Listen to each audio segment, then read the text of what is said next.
Welcome to Vegan Method. In this video I'm making a 5-bean chocolate chili.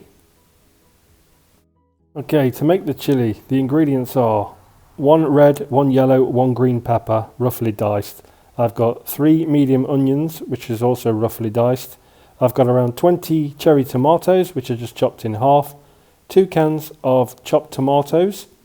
I've got 2 habanero peppers which I've deseeded and cut up into small pieces. I've got some tomato puree which is roughly 2 tablespoons. I've got some chocolate powder which is 2 tablespoons, 5 cloves of garlic and some paprika. And for the beans I have kidney beans, black beans, cannellini beans, beluga beans and butter beans. So the first thing I'm going to do is get a really large cooking pan. I'm going to add some oil, add the onions and add the garlic, let them soften for a little bit, and then I'm going to add in the peppers. And after another few minutes I'm just going to add in the habanero peppers. There's a couple of seeds in there and these ones are quite spicy, so please remember to wear gloves. And once they're in, I'm next going to add the chopped tomatoes. I'm going to let the liquid come out of those and soften them up.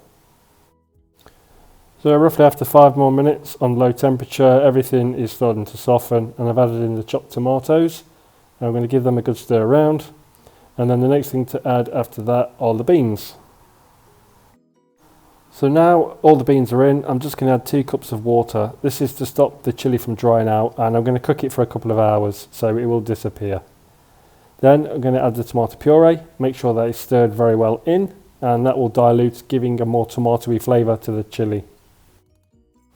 Next thing to go in is the chocolate cacao powder. This is quite a bitter chocolate flavour, but it will go really nicely in the chili. And the final ingredient is some paprika. This will give a smoky taste to the chili to make it taste more authentic. So I popped the lid on, brought it up to boil, and then took it right back down again for a couple of hours. So this is the final and finished dish. This chili has a really unique taste with the chocolate. It's got a kick with the habanero, and it is just delicious. It's also full of protein and packed with vitamins. As always, thank you very much for watching. Please feel free to like, subscribe or leave your comments below.